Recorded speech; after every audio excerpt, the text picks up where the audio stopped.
Nacional de Asunción, doctor en Ciencias Jurídicas de la Universidad Nacional de Asunción con la calificación cum laude. Ejerció la profesión por 18 años. Fue asesor jurídico de varias empresas. Ejerce la docencia en la Universidad Nacional de Asunción. Tiene publicaciones, disertaciones y exposiciones. Buen día, doctor Andrés Beconi. Tiene la palabra y le recordamos que tiene 10 minutos para exponer sobre los ejes temáticos.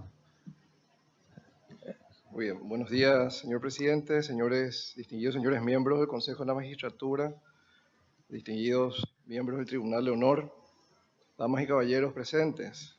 Es un gran honor para quien les habla poder dirigirse a este notable tribunal, a este público tan selecto. Y esta mañana me toca desarrollar los tópicos que me fueran encomendados en el marco de los puntos que interesa a este órgano colegiado. En particular, iniciaré el punto que habla del rol del Poder Judicial en un Estado social de derecho. El Poder Judicial, conforme lo establece el artículo 247 de la Constitución, es el custodio de la Constitución Nacional, la interpreta, la cumple y la hace cumplir. La Administración de Justicia está a cargo del Poder Judicial, ejercido por la Corte Suprema de Justicia, tribunales, juzgados, en el marco de un Estado social de derecho conforme lo establece la Constitución Nacional. Este Poder Judicial debe garantizar a los ciudadanos el respeto de los derechos de los mismos, acceder a una justicia pronta y confiable, respetuosa de las obligaciones y deberes de los justiciables. En particular, la denominación de Estado Social de Derecho reconoce a las personas primeramente la garantía de la igualdad ante la ley, con un especial énfasis en la tutela de los sectores más vulnerables, para quienes se garantiza el acceso a los mecanismos de defensa pública, entre otras gratuitas, así como la exoneración para litigar en los casos que requieran costos. Este Estado Social de Derecho ha desarrollado una especial tutela en factores tales como la edad, con una especial protección a los menores, así como a las personas, a los mayores, a los adultos mayores en relación a las concesiones y especiales prerrogativas. Es un ejemplo que tenemos en el derecho que tienen los excombatientes, por ejemplo, de poder litigar ante juzgados de paz, para lo cual está vedado ciertos procesos, salvo para ellos, por motivos especiales. La asistencia a personas con discapacidad que cuentan con medidas judiciales, a fin de que cuentan con medidas judiciales e instalaciones especiales para su atención en el marco de los procesos en los cuales pueden ser sometidos. La pertenencia de un justiciable a comunidades indígenas, garantizándole reglas especiales a su identidad e idiosincrasia, la protección de víctimas en cuanto al testimonio, a la identidad y a la seguridad de los mismos, así como otros principios que este Estado social de derecho ha garantizado y en nuestro país se han ido incorporando paulatinamente en la legislación, en los procesos, es aquello que interpretamos como tal.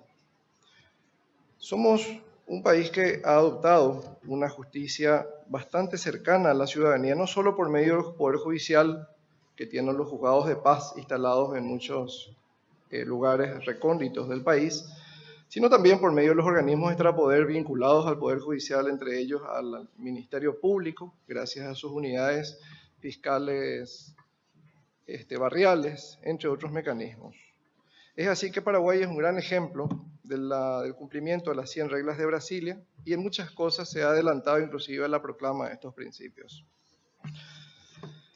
La percepción acerca de la administración de justicia como el segundo tópico desarrollado, debo observarla no solo desde el Poder Judicial, también la puedo y la debo observar desde la educación primaria de aquellos ciudadanos que están hoy día en época escolar, época de desarrollo de sus primarias herramientas de capacitación, para luego pasar por este órgano, que es el Consejo de la Magistratura, y luego llegar al Poder Judicial. Entonces, ¿de qué hablamos cuando podemos hablar de una percepción de la administración de justicia? Obviamente, este protocolo, este proceso en el cual el ciudadano está de alguna manera incluido desde la etapa primaria de su formación, nos obliga a todos los involucrados en el mundo jurídico a poder dar acceso, insisto otra vez, en cuanto a la educación, a que en los colegios, en las escuelas, en las carreras en general, sin importar que se trate de derecho o no, se pueda conocer los derechos esenciales, los principios de los derechos humanos, las tutelas básicas, y eso nos permite examinar críticamente algunos aspectos positivos y otros tal vez no tanto. La Administración de Justicia en el Paraguay es producto de un proceso que ha evolucionado notablemente en el marco de la promulgación de la Constitución del año 1992, que tiene varios elementos que la caracterizan. El derecho al acceso a la información de reciente y revolucionario desarrollo nos permite hoy día tener una mayor transparencia en la administración pública. El mecanismo de selección de magistrados, que en comparación con la Constitución de 1967, ha delegado su selección a un colegiado integrado por representantes de diversos sectores de la sociedad, hoy día constituido por este honorable Consejo de la Magistratura. La modernización de los medios de administración de litigios por medio de herramientas tecnológicas, así como otras que han permitido que el justiciable tenga mayor facilidad y acceso.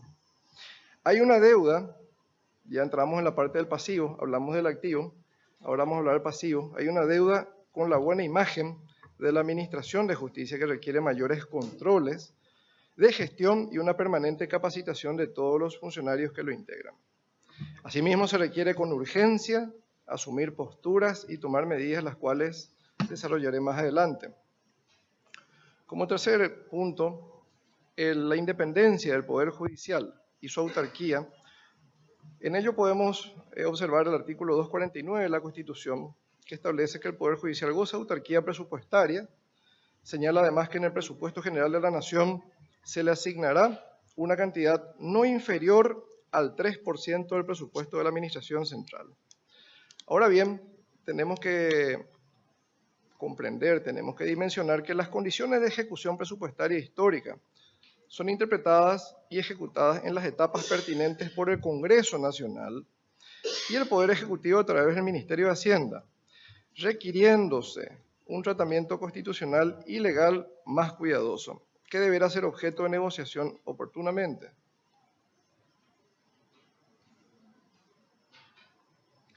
En cuanto al tópico de la propuesta relacionada al compromiso personal con la defensa de los derechos humanos y los valores democráticos, puedo expresar brevemente que mi convicción con la defensa de los derechos humanos puede ser estructurada en un discurso teórico y muy elegante. Sin embargo, desde hace 18 años puedo decir y traer como testimonio mi compromiso con la docencia. Aporto a mi patria y desarrollo acompañando y promoviendo uno de los derechos humanos más importantes, cual es el de impartir educación a los jóvenes universitarios que son formados en las aulas de la institución académica en la cual ejerzo docencia. Los preparamos para que se desarrollen como ciudadanos trabajadores, líderes del sector privado, dirigentes del sector público, integrantes de organismos del Estado, con las herramientas de conocimiento suficientes para integrarse en un mundo exigente y competitivo. Y finalmente, teniendo en cuenta el semáforo amarillo, puedo hablar de la propuesta relacionada a mi compromiso personal, y en ello tengo una larga lista que tal vez mi saldo de tiempo no me dé. Sin embargo, observaré principalmente lo siguiente. Vengo del sector privado y como principal objetivo tengo la dignificación de los colegas abogados que deben ser tratados como magistrados, siendo ellos no solo auxiliares de la justicia, sino que constituyen el alma del Poder Judicial, facilitando el acceso a los justiciables, colaborando con su leal ejercicio profesional a una buena gestión de los jueces y demás funcionarios del Poder Judicial, y sobre todo facilitando la estricta aplicación de la ley.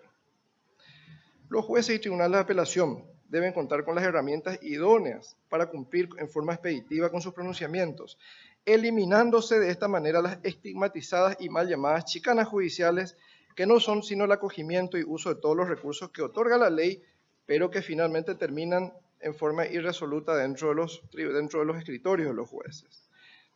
Las promociones a la capacitación de los funcionarios del Poder Judicial, así como en materia técnica y científica, entre muchas otras propuestas que lamentablemente ya no me queda el tiempo para desarrollar, me permite solo agradecer la atención de este tribunal. Muchas gracias. Muchas gracias, doctor Becconi. Tiene la palabra los miembros del Tribunal de Honor. Doctor Sosa Centurión. Muy buen día, doctor Becconi. Buenos días, profesor. Primera pregunta. Acá hay unos elementos que son, si bien subjetivo, integridad y honorabilidad, en el perfil de que sea candidato y de la candidatura llegue a ser miembro de la Corte. ¿Cuál es su percepción sobre estos conceptos de integridad y honorabilidad? Sí, profesor, los conceptos como principios podemos esbozarlos de distintas formas. Sin embargo, la honorabilidad e integridad la considero una forma de vida, un estilo de vida en el espacio que nos toque vivir.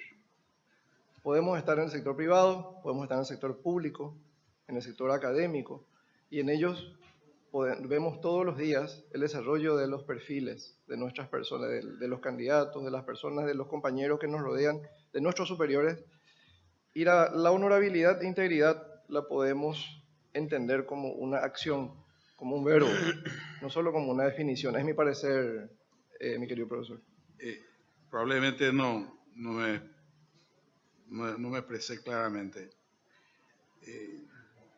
Cuando expresamos alguna opinión sobre nuestra persona, generalmente son buenas.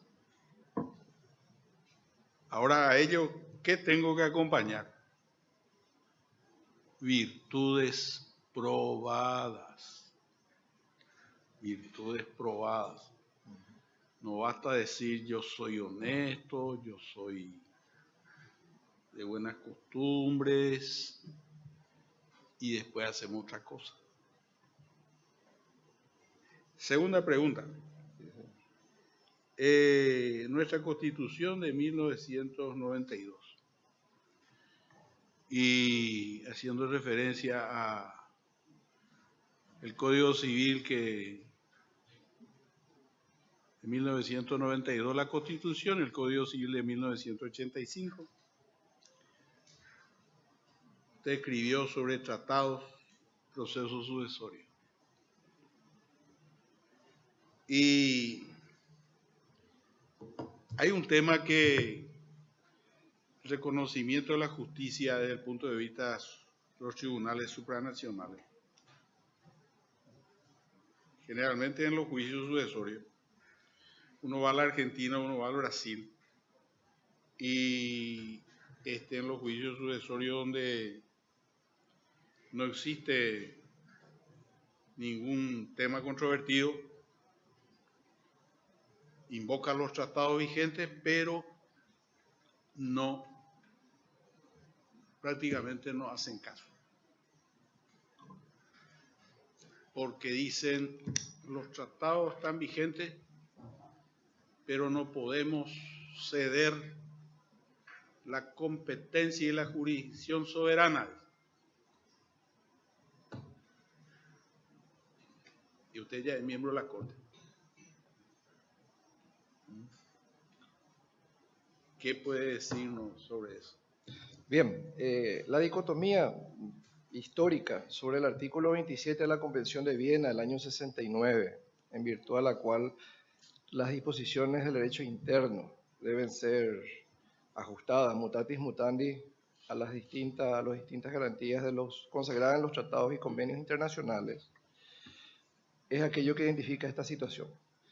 Nuestra propia Constitución en su artículo 137 probablemente es más que clara en cuanto a la estudiada en aulas pirámide de Kelsen.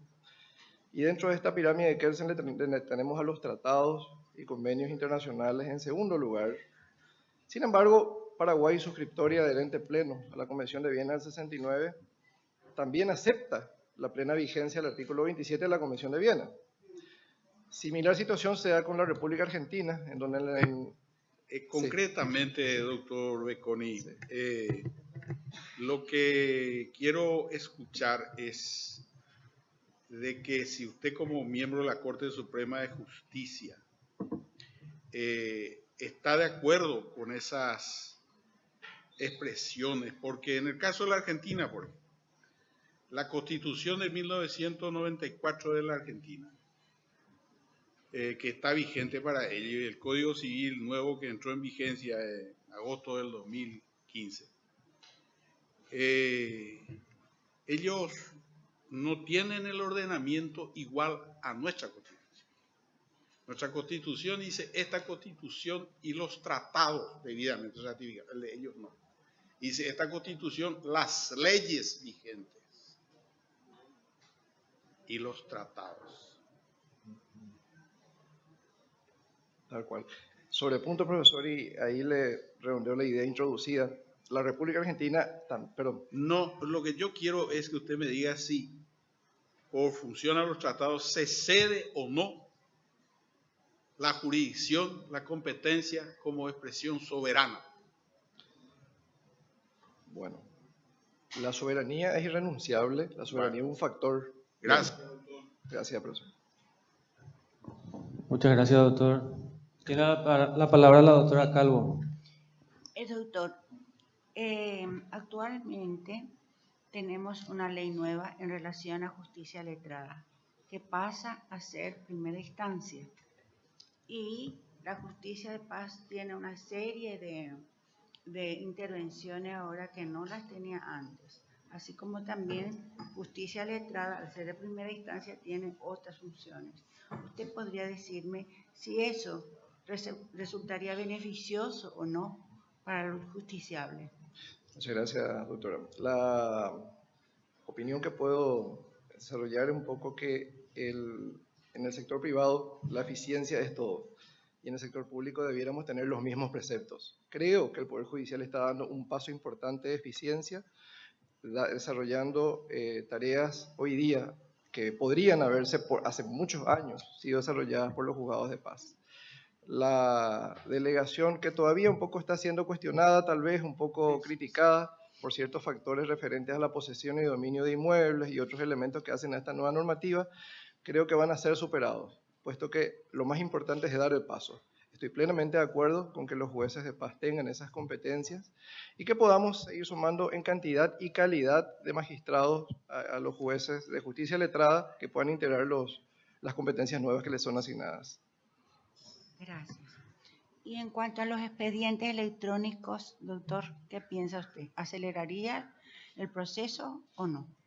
Bueno, ¿O tropezaríamos con muchos problemas? Distinguida doctora, usted sabrá que quien le habla desde muchos años atrás, desde el lugar que me toca participar, interactuar en nuestra sociedad, he sido un promotor y defensor de la tecnología y el desarrollo de las herramientas modernas.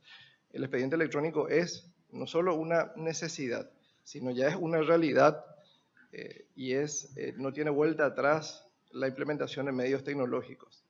Siempre llamo un poco a la atención cuando hay temores, cuando hay dudas sobre el expediente electrónico y pregunto a quien pueda conversar conmigo cuándo fue la última vez que ha llevado una carta al correo y la ha puesto en un sobre y ha pagado la estampilla para enviarla a un destinatario.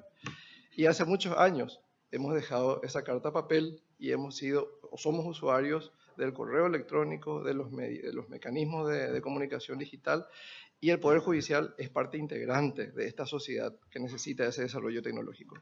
Gracias. Muchas gracias, doctora. Tiene la palabra la doctora Amparo Samaniego, viuda de Pacielo. He leído su currículum y hay algo que me llama la atención porque lamentablemente en este país, aunque exista la legislación, no veo su aplicación eficiente y mucho menos eficaz. Veo que usted ha hecho en la Universidad de Granada, una exposición sobre la autoridad de aplicación de los derechos del consumidor. Y posteriormente también va a la globalización, es la protección de los consumidores y usuarios y la globalización. Si bien desde la Corte no es mucho lo que usted podría hacer. Me interesaría conocer sus ideas sobre el particular y ver en qué medida podemos ayudar a un organismo que tiene a su cargo la defensa de la organización, pero que no tiene ni el presupuesto, ni el personal, ni la estructura, ni nada de lo que necesita. ¿Cómo podemos potenciar una cosa tan necesaria? Porque hasta ese último que se va a comprar una banana, muchas veces se ve expuesto en el supermercado a que se ataquen sus derechos al consumidor. El letrero dice 1.800 y en la caja es 2.800.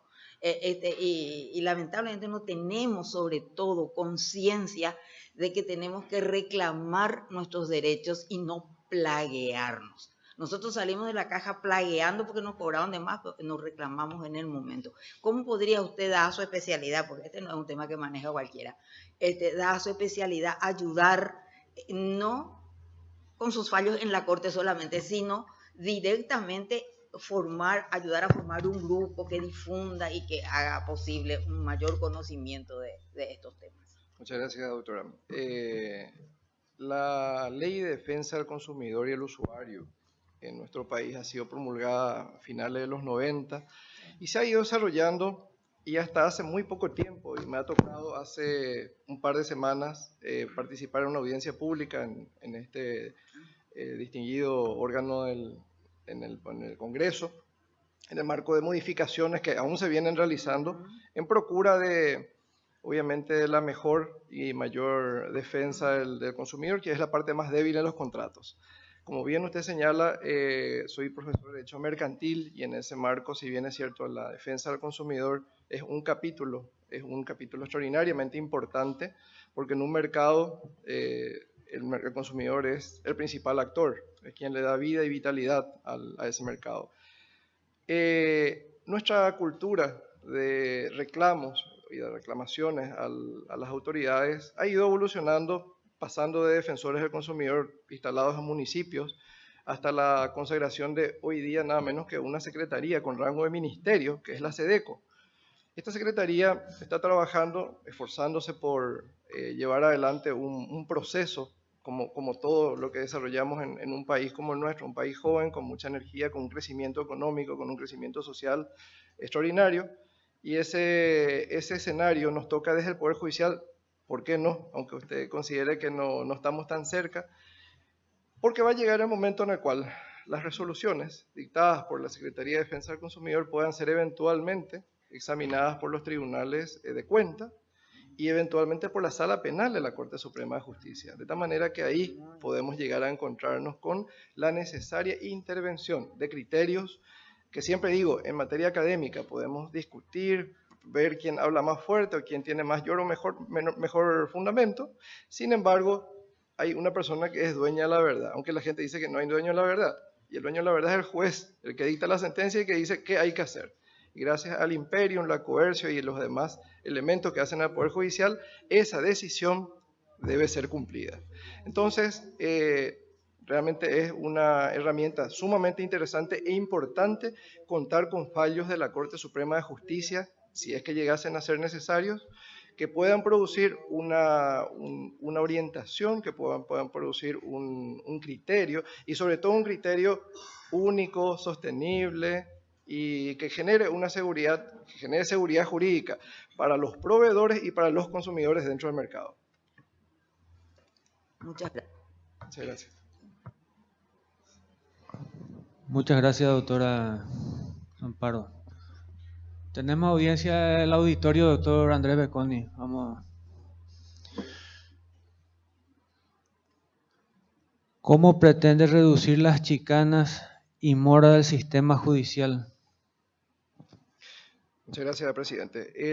La mora en el Poder Judicial es producto, siempre he sostenido eso, de varias cuestiones, pero el especial énfasis que podría hacer quien ocupe este cargo es acompañar las permanentes auditorías, controles de cantidad de funcionarios y de calidad de los mismos. Traigo a colación nuevamente que en el sector privado la competencia o la competitividad es el principal elemento y allí nos caracterizamos dentro de este mercado de consumo en tener competitividad, calidad y buen precio. Lastimosamente, el sector público generalmente es característico por tener el precio más caro y la menor calidad. Y eso se ha demostrado en ofertas de empresas, se ha demostrado en la administración de justicia, se ha demostrado en los distintos poderes. ¿Y por qué no? Debiéramos tratar al sector público como una empresa, puesto que lo es. La empresa como concepto es el emprendimiento que desarrolla un objetivo para lograr la satisfacción de objetivos. Y en ese marco debiéramos decir de que el Estado debe ser una empresa eficiente, de que la calidad de funcionarios debe estar necesariamente asistida, debe estar formada, y la formación no es un acto aislado, la formación es un proceso que lo vivimos todos los días. Y muchas veces en el marco universitario, algunos docentes podemos creer de que el docente, o los estudiantes, digamos, pueden creer que el docente ya lo sabe todo, y al contrario, es el docente el principal estudiante y estudioso que todos los días debe ir descubriendo y debe ir matando su ignorancia y descubriendo cosas nuevas. Muchas gracias, doctor. La siguiente pregunta, auditorio. ¿Cómo pretende combatir la corrupción generalizada y nepotismo que encabezan los propios ministros de la Corte actuales? Bueno, la corrupción como género, podríamos tratarla de lo más pequeño a lo más grande. El elemento que nos caracteriza o que podría caracterizar al desarrollo de este cargo es la influencia que puede tener sobre los funcionarios en los cuales va a trabajar. El Poder Judicial tiene como la máxima autoridad a la Corte Suprema de Justicia, y los 9 ministros de Corte tienen divididas sus tareas. Tienen tareas de superintendencia regionales, tareas administrativas, que durante este proceso de modificación de legislación probablemente las tareas administrativas van a ir siendo un poco separadas de ellos. Sin embargo, las tareas de competencias de control del desarrollo del funcionariado todavía le cabe y siempre va a estar en manos de ellos. Y eso nos permite apuntar a que haya educación permanente desde las bases, los funcionarios de medio rango y los funcionarios de más alto rango. Sostengo, y siempre lo voy a hacer, de que la falta de educación o la educación deficitaria en materia económica, financiera, hace que muchos funcionarios caigan en actos de corrupción, hasta diríamos, sería mal llamar por razones de necesidad.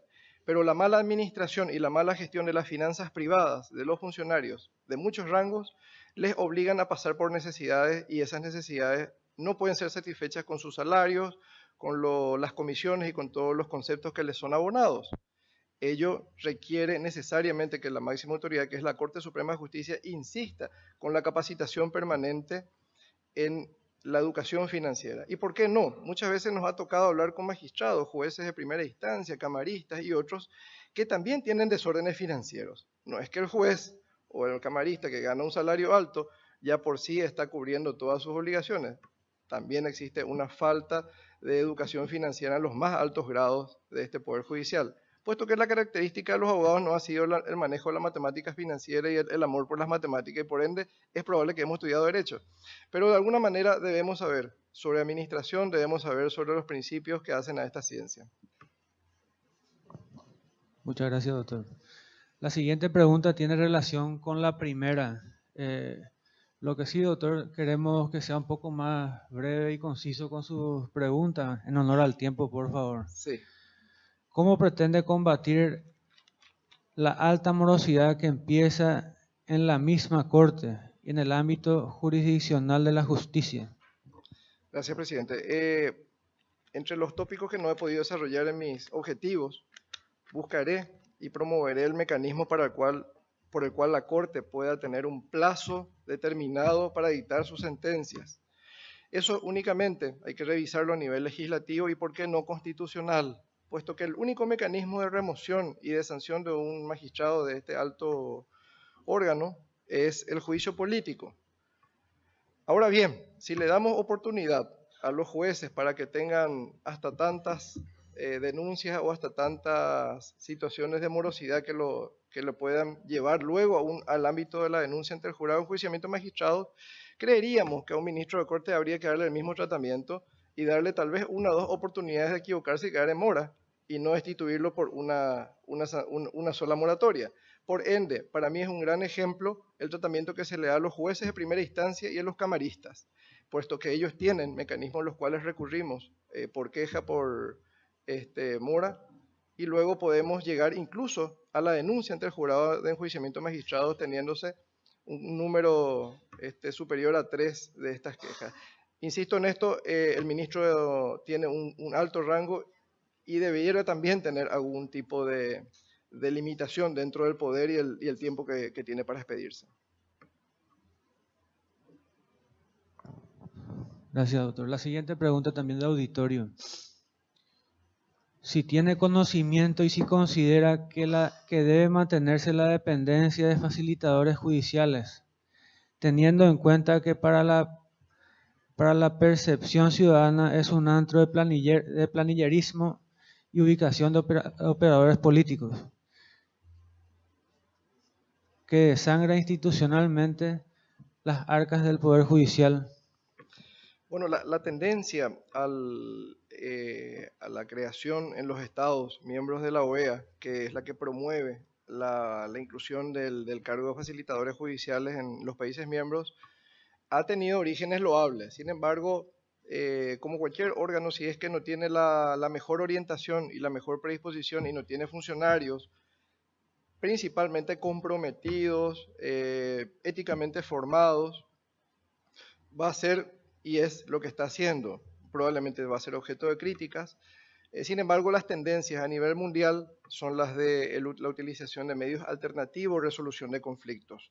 La negociación, la mediación, el arbitraje son partes integrantes de planes macro en el mejoramiento de la administración de justicia de los países, y en particular la UNCITRAL en su grupo de trabajo número 3 o número 4 en el marco de las Naciones Unidas está desarrollando desde hace más de 20 años la instalación de modelos alternativos de resolución de conflictos a nivel internacional. Uno de ellos, resultado, es el Paraguay, en el cual en el año 2000 hemos incorporado la ley de arbitraje, ley modelo UNCITRAL, que hoy nos pone a la vanguardia de más de 200 países que la tienen como tal. Muchas gracias, doctor. La siguiente pregunta de auditorio. Consulta.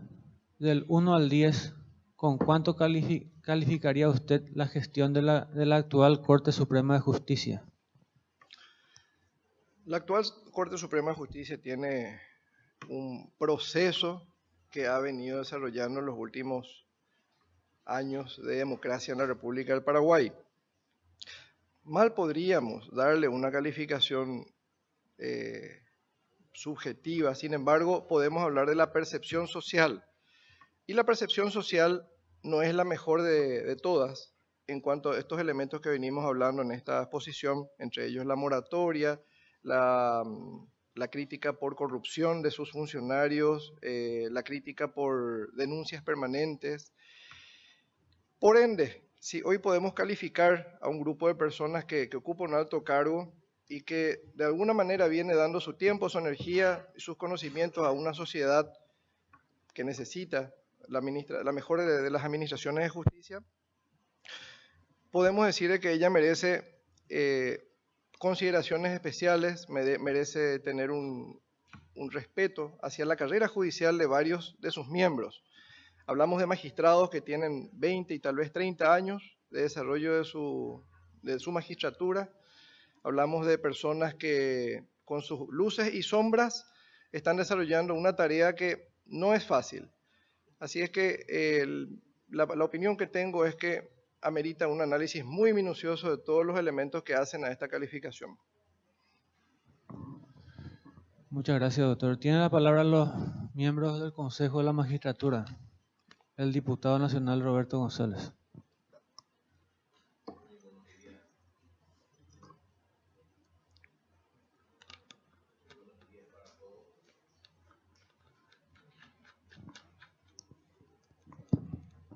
Muy buenos días para todos, para los integrantes del Tribunal de Honor, para el auditorio, para los señores miembros del Consejo de la Magistratura. Doctor Becconi, una pregunta. ¿Cuál es su criterio en relación al instituto de la declaración de certeza constitucional. ¿Cree usted que la utilización de esta figura, creo muy relevante en nuestro ordenamiento jurídico, tiene una alta posibilidad de subalternización por parte de estamentos políticos en nuestro país? Y trataré de explicar muy brevemente por qué viene esta pregunta. Recurrir a la figura de la certeza constitucional creo que eventualmente puede implicar procurar que la Corte se pronuncie sobre un tema de interés político.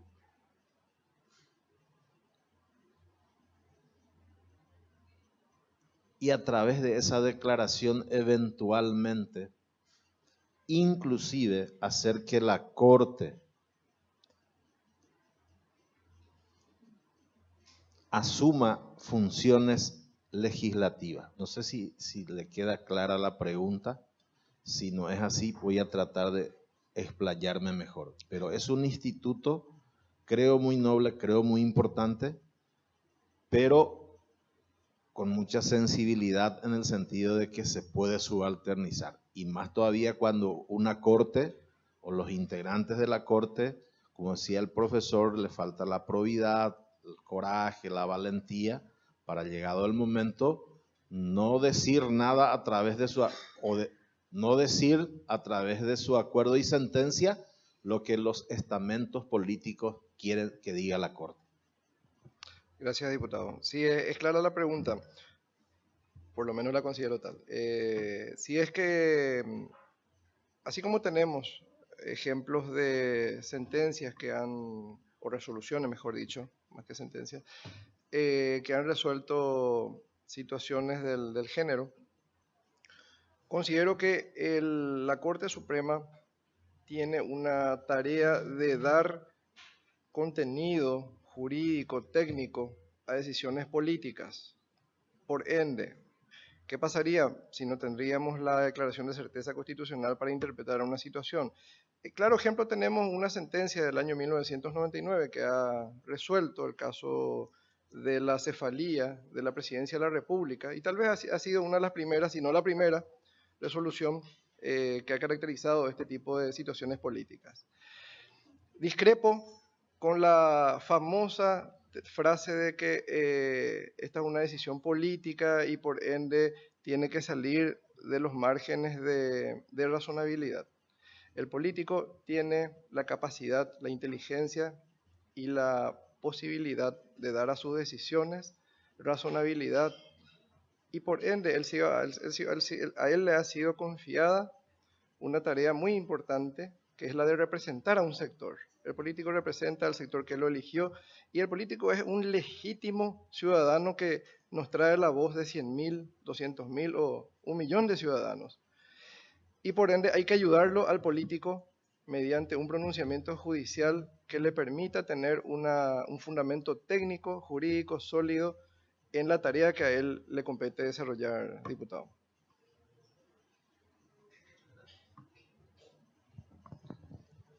Muchas gracias, diputado. Doctor Becconi, damos por terminada su exposición. Agradecemos su participación. Muchas gracias, presidente. Muchas gracias a todos.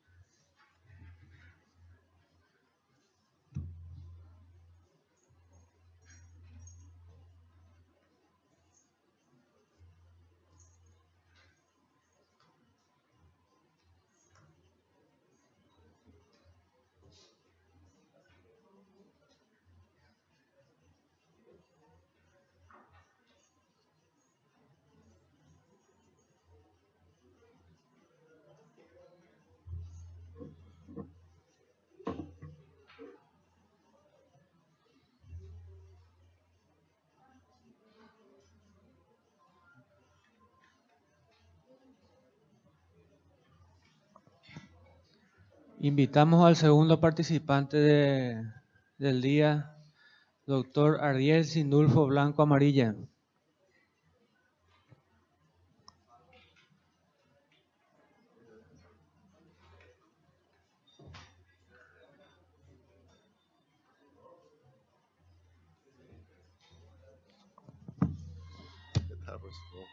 Doctor Ariel Sindulfo Blanco Amarilla. Está postulado al edicto 3 del 2018. Tiene 45 años de edad. Nacido el 21 de octubre de 1972. Egresado de la Universidad Nacional de Asunción. Doctor en Ciencias Jurídicas por la Universidad Americana con la calificación distinguido. Ejerció la profesión 20 años. Ejerce la docencia en la Universidad Nacional de Asunción desde el año 2008 hasta el año 2013. Buen día, doctor Ariel. Tiene la palabra y le recordamos que tiene 10 minutos para abordar los ejes temáticos. Gracias, doctor.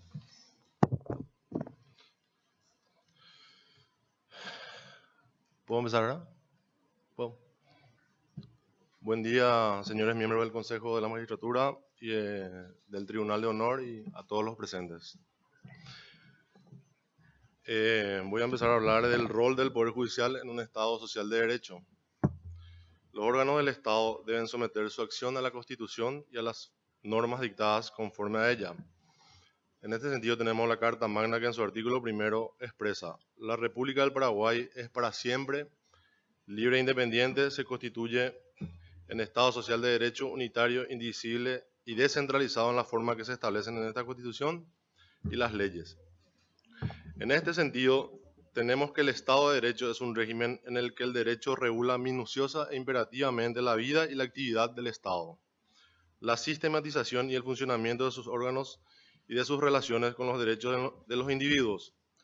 Es aquel en o dentro del cual el Estado se desenvuelve y funciona conforme a las leyes, es decir, el Estado se ajusta a las mismas.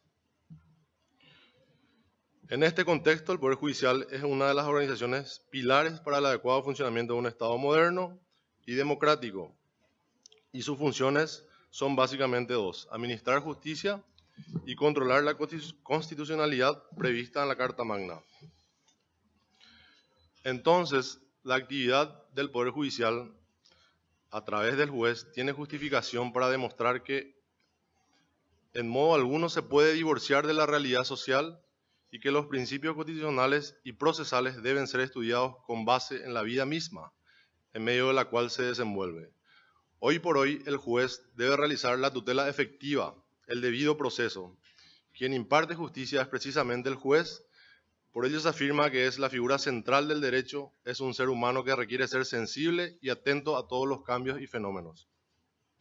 En consecuencia, podemos sostener que el rol del Poder Judicial en un Estado social de derecho no es el de actuar como un ente aislado o perteneciente a una facción, sino como un ente universal, porque su función es atender a los litigios judiciales sin distinguir raza, religión, fortuna, filiación política o nacionalidad.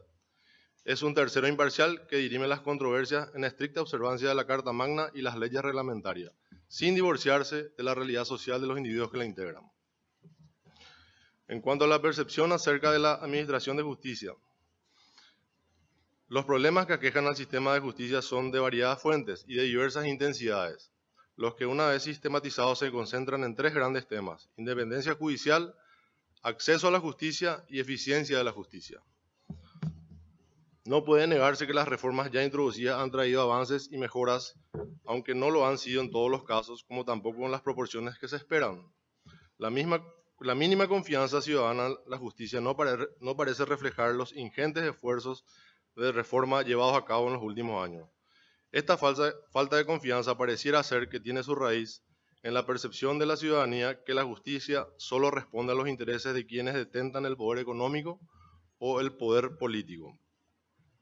Es también importante señalar que a menudo se confunde lo que se denomina sistema judicial con poder judicial, propiamente dicho, siendo el primero un concepto amplio, el cual involucra a diferentes estamentos auxiliares, además del Poder Judicial, como ser el Ministerio Público, Policía Nacional, abogados, escribanos, etc.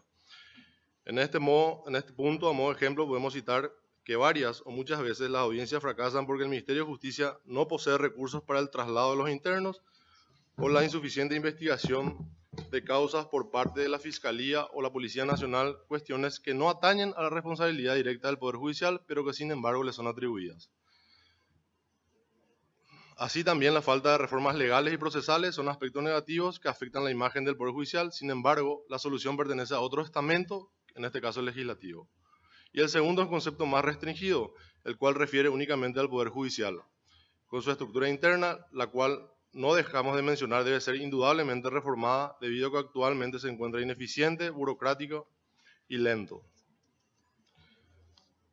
En cuanto a la independencia del judicial y su autarquía presupuestaria, si bien la autarquía presupuestaria del Poder Judicial en el Paraguay está contemplada expresamente en el artículo 249 de la Constitución Nacional, garantizando el 3% del presupuesto, en la práctica, debido a otras leyes de inferior rango y la utilización de interpretaciones, se ha buscado de alguna manera disminuir ese porcentaje, debilitando la independencia del Poder Judicial.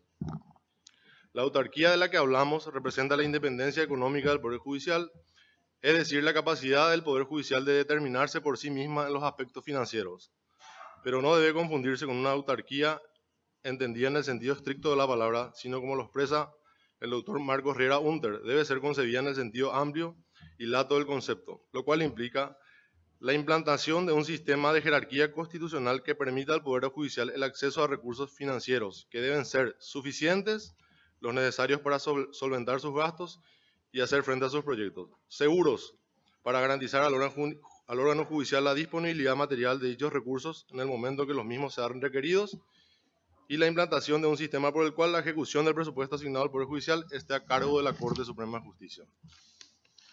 En efecto, la independencia económica del Poder Judicial representa uno de los pilares más importantes para empezar a construir una efectiva justicia independiente y una administración de la misma en forma eficiente a fin de afrontar la demanda de recursos humanos e infraestructura material, sea mobiliaria e inmobiliaria.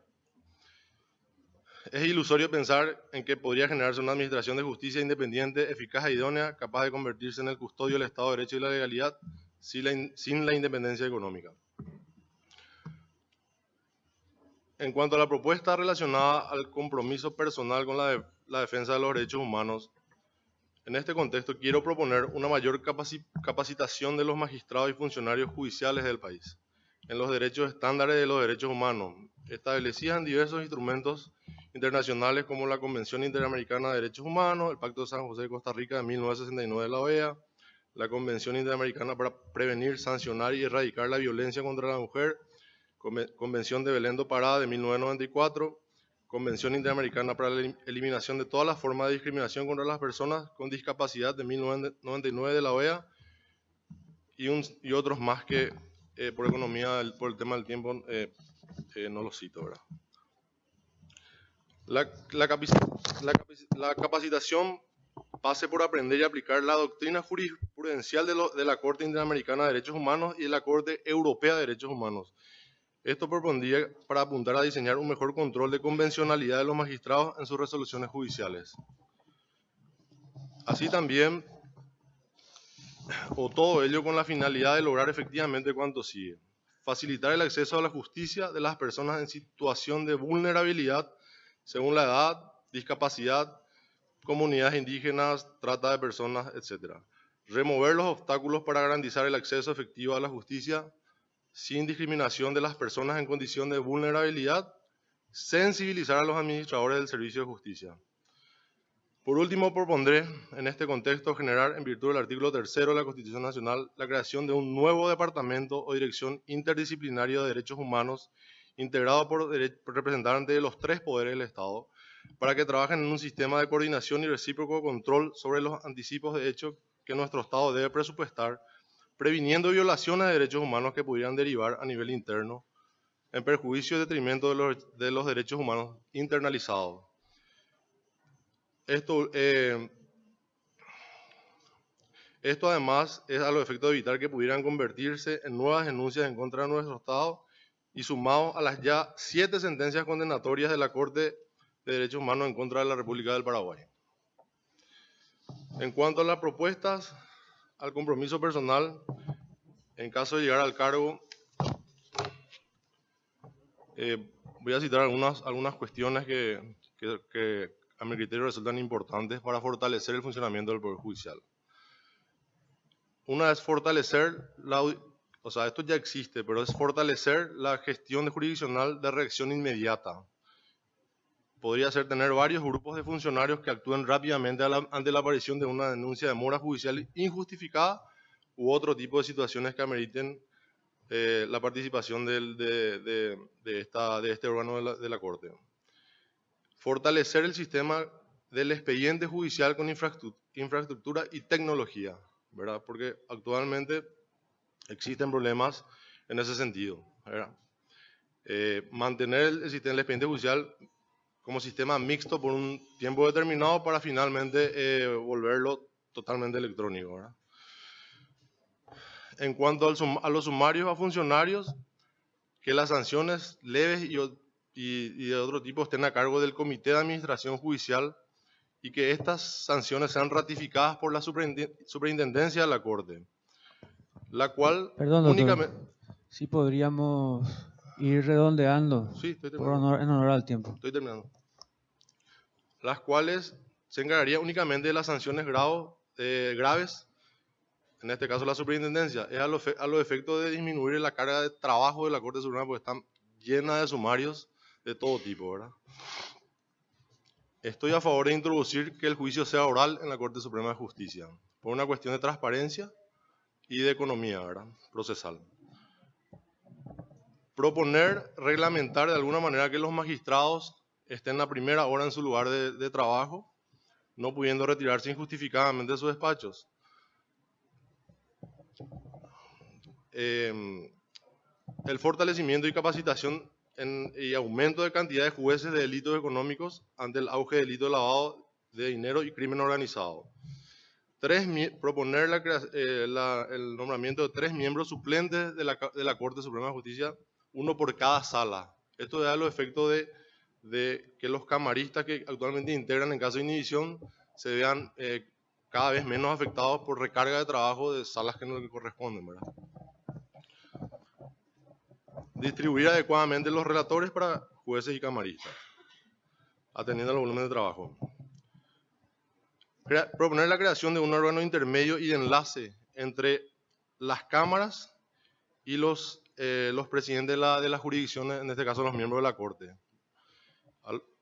y que puedan resolver este órgano intermedio de enlace algunas cuestiones sin que eso necesariamente llegue a la Corte.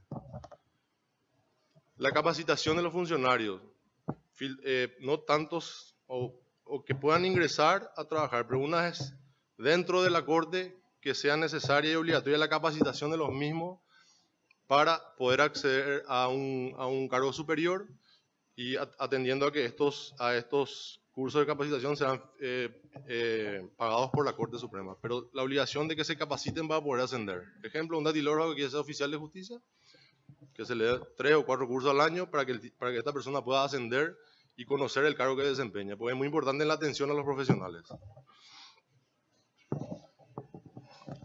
Yo creo que el poder sancionador sobre los jueces y magistrados debe ser potestad de la Corte Suprema de Justicia. Por favor, si podemos... Termino. Finalmente, Finalmente, coraje, convicción y patriotismo de miembro de la Corte para estar sentado en ese lugar. Gracias, doctor Ariel. Tienen la palabra los miembros del Tribunal de Honor. La doctora Amparo Samaniego Vida Paciente. Sí. Sobre lo que dijo finalmente. Poder sancionador a la Corte. ¿Y el jurado en ese caso, a su criterio, tendría que dejar de existir o...? Yo creo que el órgano especializado o las personas que más conocen o que conocen de derecho están en la Corte Suprema, ¿verdad? Entonces se está tratando de juzgar lo que hay o de evaluar, juzgar y sancionar a quienes se dedican a impartir justicia, ¿verdad? Me parece que el órgano especializado para ese tipo de determinaciones y sanciones es la Corte Suprema de Justicia, ¿verdad? Muchas gracias, doctora. Tenemos consulta de auditorio, doctor Sí. Ariel Blanco. Primera, ¿cómo pretende combatir la corrupción generalizada y nepotismo que encabezan los propios ministros de la Corte actuales? En cuanto a la ley de nepotismo, creo que existe ya una ley, una normativa que dispone al respecto. Sencillamente, dar cumplimiento a lo que dice esa ley. Y la otra pregunta, corrupción. Y la corrupción, yo creo que se combate sobre todo con mucha actitud y determinación de quien ocupa el cargo. Uno puede tener las mejores leyes y los mejores sistemas informáticos, pero si la persona no está convencida y no tiene la convicción de lo que tiene que hacer en el cargo que ocupa, no hay manera de solucionar la corrupción, ¿verdad? Yo creo que es una cuestión de actitud, de coraje y de no tener miedo a los poderes extraños al Poder Judicial que constantemente invaden y atentan contra el Poder Judicial.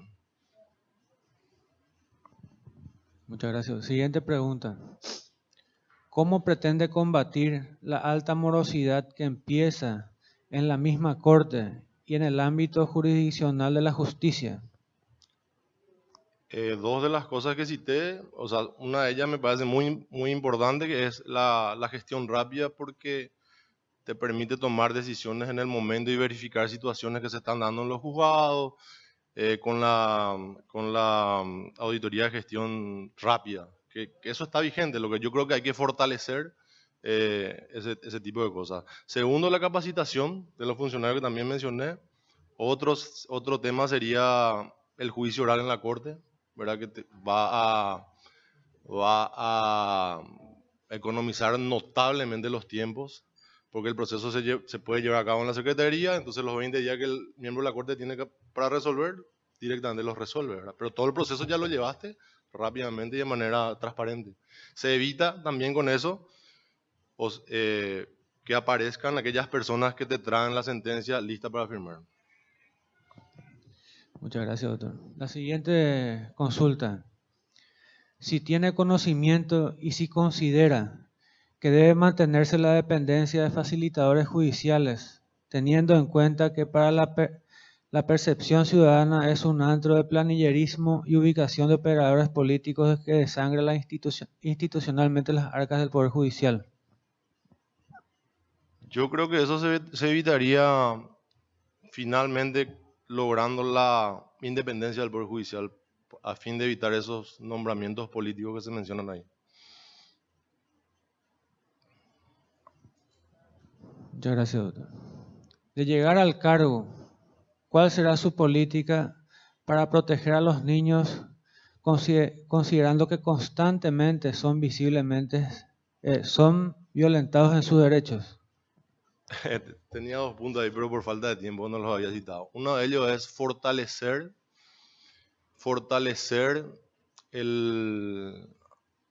la sección o la parte de forenses psicológicos y psiquiatras, que son quienes atienden a los problemas que se generan hay demasiados problemas con los niños y con los jóvenes, que finalmente son aquellas personas que se van a insertar a la sociedad y definir nuestro futuro como sociedad.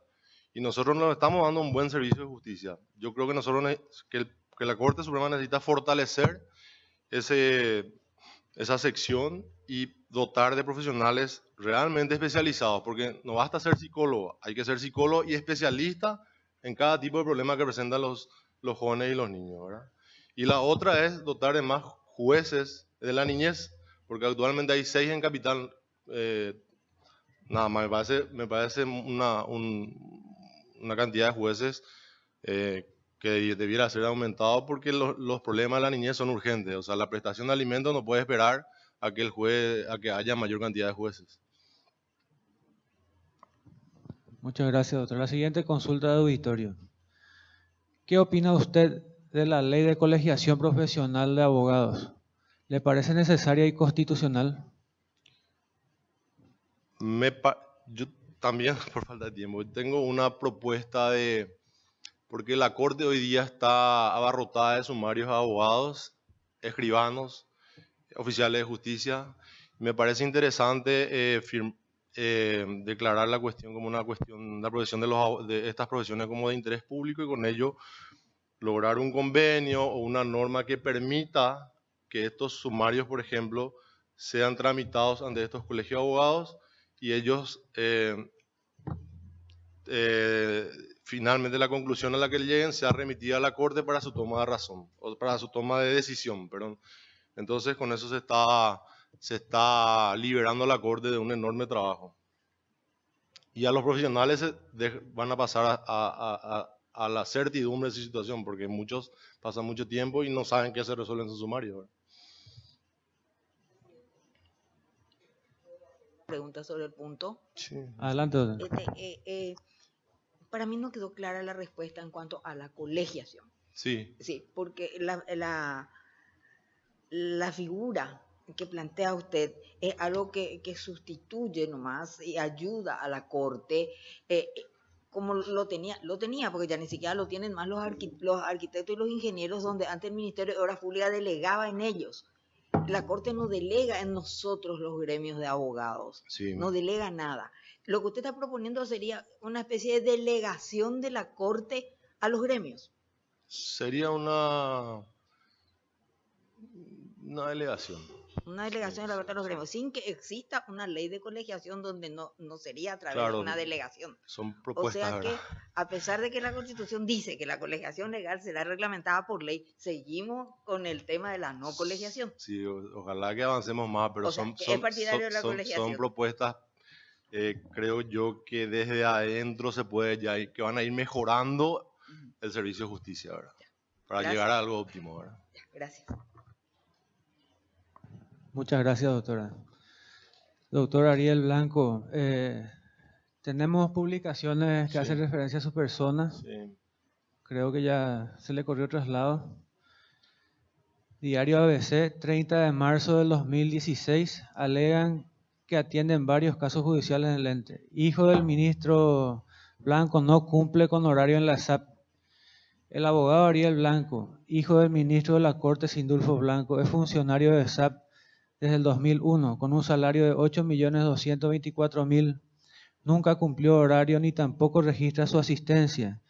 En el ente estatal afirmaron ayer a ABC Color que el profesional tiene a su cargo 21 casos judiciales.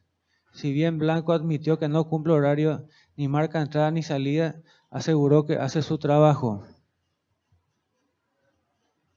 No sé si quiere referirse a eso o... Sí, o sea, yo estoy como abogado externo desde el 2002 en época de la reforma. Yo fui contratado como asesor externo, situación que hasta hoy se mantiene, pero realmente cumplo más funciones que un abogado externo, ¿verdad? Tuve sumario, tuve causas muy importantes. Una de ellas es en la época de la reforma que los sindicatos habían demandado por indemnización. Nosotros sostuvimos que no correspondía porque no había un cambio de patrón, sino era una continuidad. Era una demanda de 200.000 millones de guaraníes de una empresa estatal que de prosperar, a lo mejor otra sería la situación del agua en nuestro país hoy, ¿verdad? La verdad que no tengo quejas, no sé, esa es una cuestión absolutamente... Incluso ahí habla el director jurídico, dice que yo tenía 15 juicios y después me dio 21. Creo que me favorece, ¿verdad? Muy bien, doctor.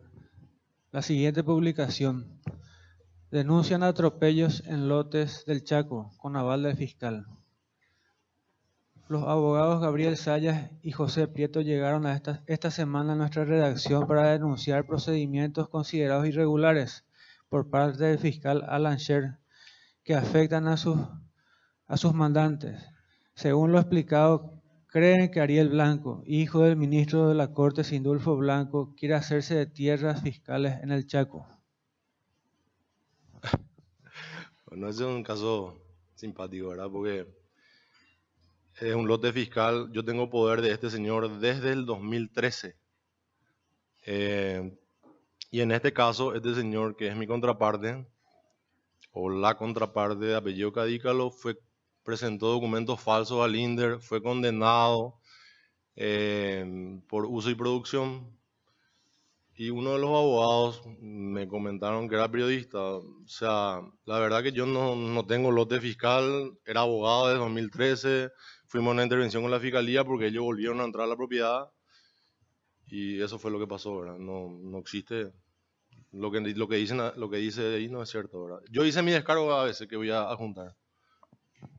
Muchas gracias, doctor. Bueno, Tienen la palabra los miembros del Consejo de la Magistratura. Doctor Adrián Salas Coronel. Muy buen día, doctor Blanco. buen día. ¿Qué opinión tiene con relación a la idea de la descentralización o desconcentración administrativa de la Corte Suprema de Justicia? Yo pienso favorablemente en cuanto a esos temas, doctor. Yo creo que hay muchas cosas o muchos trabajos que sobrecargan el trabajo de la Corte y que se pudiera desconcentrar o descentralizar según el caso, ¿verdad? Entonces eso permitiría mayor agilidad en el trabajo de la Corte. Por ejemplo, en las jurisdicciones del interior, para nombramientos o contratos, es todo un proceso que tiene que llegar a la Corte. Eso se podría resolver en un estado intermedio, ¿verdad? Que es lo que yo propuse, un estado de enlace entre las circunscripciones y la Corte Suprema, ¿verdad? Yo creo muy positivo ese tipo de acciones para la Corte, para que pueda agilizar el trabajo, ¿verdad? Muchas gracias, doctor Salas. Tiene la palabra el doctor Carlos Raúl Cabrera. Buenos días, doctor. Buen día. Doctor, usted, dos consultas le quiero hacer. Uno, usted había hablado de que el Poder Judicial, la Corte Suprema de Justicia, se encuentra rebasado por injerencias políticas de otros poderes. Sí. Al mismo tiempo, se refirió que quiere implementar el juicio oral para evitar sentencias hechas ya para la firma por parte de la Corte. Sí. En consecuencia, doctor, ¿cómo usted va a hacer que estas injerencias y esta afirmación que usted habla de supuestas sentencias hechas para la firma nomás directamente, cómo va a hacer para lograr la independencia del Poder Judicial que usted también estuvo comentando? Y justamente para eso se propone que el juicio sea oral, porque en el juicio oral en ese momento el magistrado deberá resolver sobre lo que se está debatiendo. O sea, es a la luz pública, frente a todos, frente a terceros. Entonces, no hay tiempo de hacer otro tipo de cosas más que resolver lo que se está planteando. Y el relacionamiento con los otros poderes que usted está hablando, ¿cómo va a ser, doctor, si usted manifiesta que están avasallados? Ese es un punto que también... Yo propongo un fluido relacionamiento con los demás poderes del Estado para hablar de política del sistema judicial. Finalmente, yo creo que es un error que cada poder del Estado vaya para su lado. Yo creo que los tres poderes debieran trabajar en conjunto en todo lo que es el sistema judicial. ¿Y cómo se haría eso, doctor? Por el ejemplo que di, hay audiencias que se suspenden porque no hay presupuesto para trasladar a un reo para una audiencia. Habría que coordinar entre los dos poderes del Estado, en este caso el que pertenece al Ministerio de Justicia y la Corte, ¿verdad? Hay que establecer los mecanismos de colaboración para que eso vaya mejorando y siendo cada vez más eficaz y eficiente, porque la persona que está privada de su libertad no tiene la culpa de que no haya presupuesto. Doctor, siendo la Corte un órgano colegiado, usted ha manifestado situaciones como creación de oficinas, efectuar equipos de trabajo, hacer juicios orales, como acaba de decir, cumplimiento de horarios por parte de los magistrados. ¿Cómo usted piensa implementar esa situación, siendo que usted sería uno más de los miembros de la Corte? ¿Cómo usted trabajaría con sus compañeros? Como siempre trabajé, insistiendo, proponiendo sobre todo de la honestidad, ¿verdad? Yo creo que son medidas que son sanas, que van a ayudar a que la ciudadanía tenga una justicia eficiente. Entonces, a partir de ahí es muy difícil contradecir u oponerse a ese tipo de situaciones. Yo creo que hay una realidad que no todos los magistrados son de esta manera, pero hay varios que no llegan ahora a su lugar de trabajo. Y una persona que está en el pasillo, como que es mi caso, que llegó a las 7:30 de la mañana, pierde 2 horas porque el magistrado no estaba, ¿verdad? Entonces, ese horario se está perdiendo eficiencia en el servicio de justicia. Yo creo que hay que ajustar esos detalles, ¿verdad?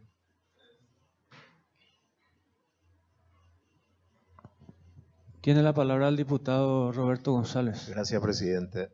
Doctor Blanco, usted sabe que uno de los requisitos para acceder a ser ministro de Corte es el de gozar de notoria honorabilidad. Es un concepto bastante abstracto, complejo, difuso. Para usted, ¿cuáles son los elementos caracterizadores de una notoria honorabilidad o de pública honorabilidad que habla la Constitución Nacional? Yo creo que es el testimonio de vida de una persona. Pasa mucho por los valores que esta persona maneja en su vida, que creo que se trasladan a las actividades laborales o en este caso a la Corte Suprema de Justicia. Hay que tener un valor muy elevado de honestidad, por ejemplo, ¿verdad? Para juzgar todo tipo de expediente. Hay que tener una convicción de que uno va a hacer bien las cosas y de que uno no va a tener miedo ni ser temeroso, sea quien sea el que esté enfrente al expediente que uno tiene que, o a la situación que uno tiene que juzgar, ¿verdad? Entonces, esa honorabilidad finalmente es un testimonio de vida. Sí, doctor. Habla la Constitución de notoria honorabilidad. No basta saberse honorable, Sí. sino debe haber una percepción ciudadana de la honorabilidad del postulante o del ministro de Corte. Sí. Esto significa que si la honorabilidad pública puede ser dañada a través de una sentencia judicial condenatoria, naturalmente, o a través de denuncias mediáticas de varios medios, pregunto, ¿a su criterio se daña la honorabilidad? Yo creo que debe prevalecer el principio de presunción de inocencia, ¿verdad? Al que tenemos derecho todos los ciudadanos. O sea, así como hay una denuncia periodística, también está el derecho al descargo respecto de lo que se denuncia, ¿verdad? Entonces, yo creo que siempre debe prevalecer el principio de inocencia y con eso respaldarse uno lo que es la honorabilidad, porque usted sabe que cualquier ciudadano puede hacer una denuncia en este país, por el Código Penal. Cualquier ciudadano que tenga conocimiento no quiere decir que esa denuncia sea cierta, ¿verdad? Debe prevalecer el principio de inocencia, ¿verdad? Bueno. Doctor Sindulfo Blanco, damos por finalizada su participación. Muchas gracias. Gracias a ustedes. Gracias. Hasta luego.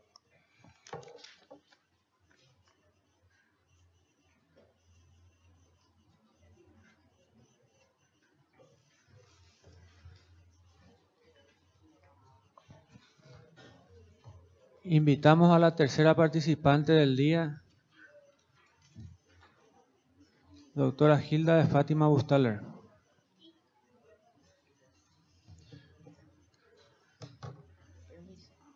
Doctora Hilda de Fátima Bustaler está postulada para los delitos 3 y 10 del año 2018.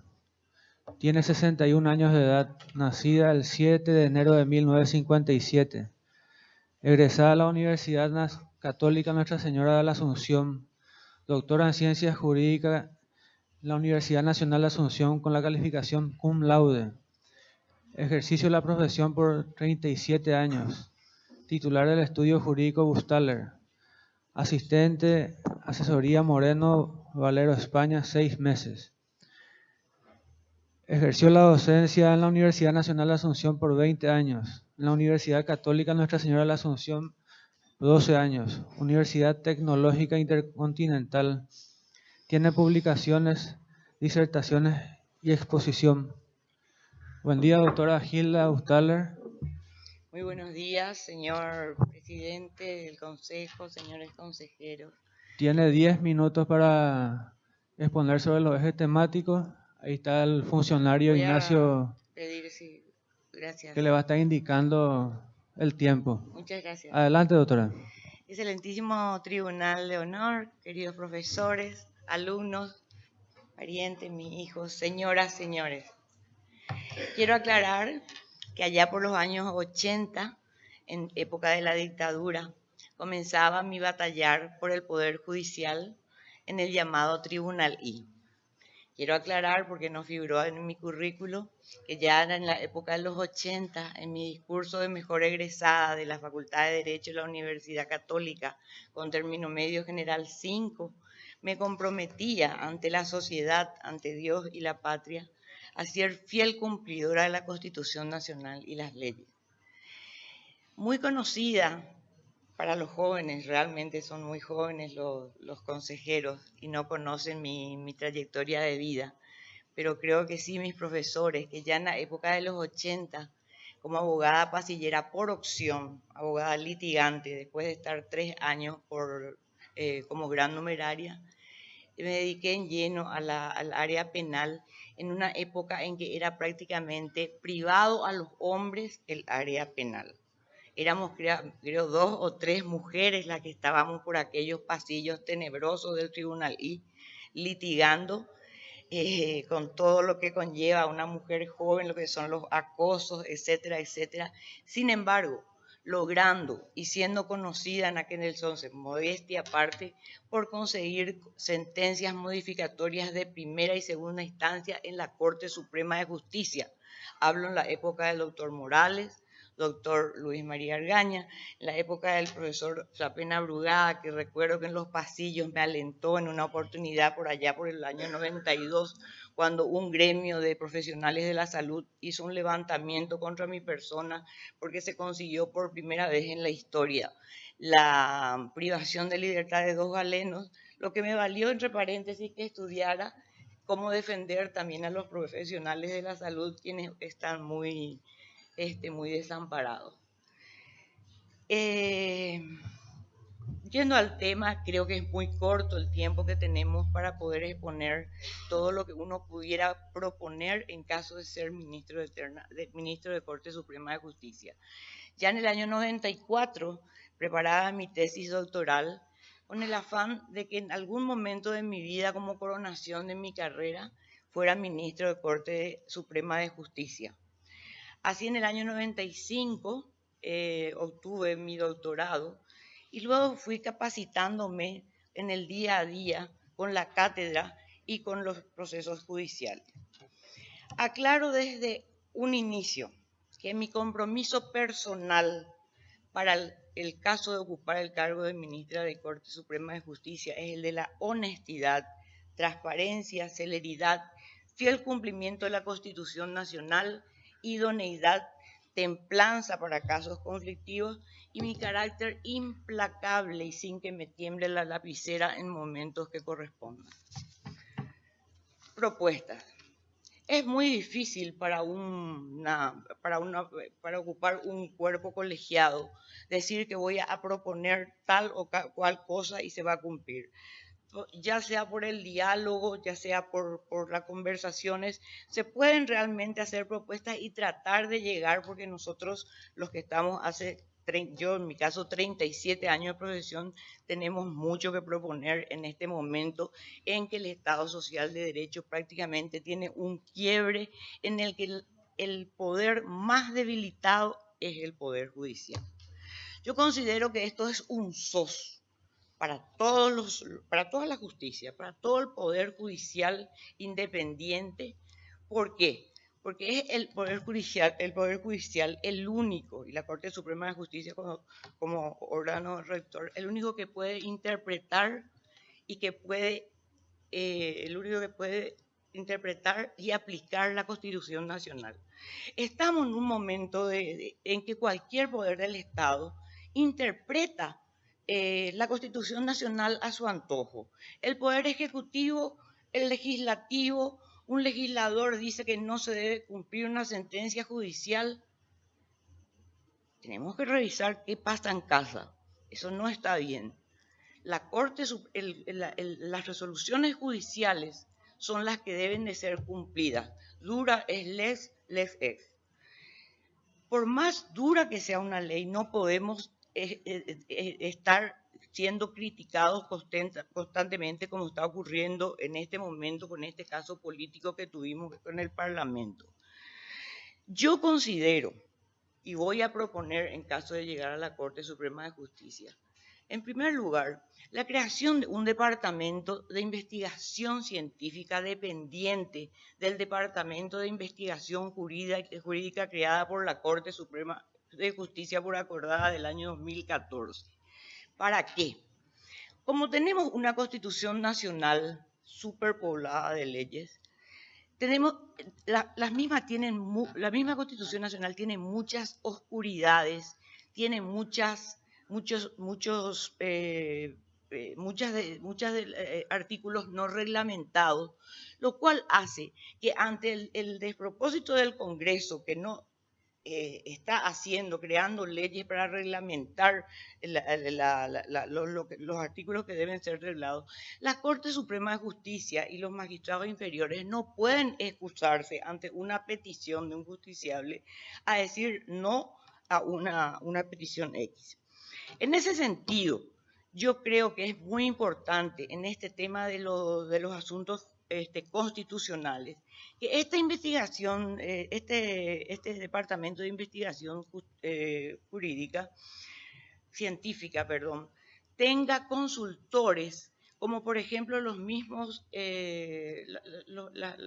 personas que estuvieron en la constituyente de la Constitución Nacional, para que ellos estudien y ayuden a estudiar y llegar a determinaciones para hacer resoluciones fundadas y no ser la Corte Suprema de Justicia un hazmerreír que tenga que ser juzgado en los bares más lejanos. También el tema de la reglamentación de articulados oscuros, de figuras como por ejemplo el artículo 4 de la Constitución Nacional que habla del derecho a la vida. El derecho a la vida está contemplado como uno de los principales derechos también por todos los tratados internacionales, especialmente el Pacto de San José de Costa Rica. Pero, ¿qué dice el artículo 4 de la Constitución? Por dar un ejemplo de nuestra Constitución Nacional y sus falencias. Dice en la última parte, la ley reglamentará la libertad que tienen las personas de hacer con su cuerpo lo que desee con fines científicos o médicos.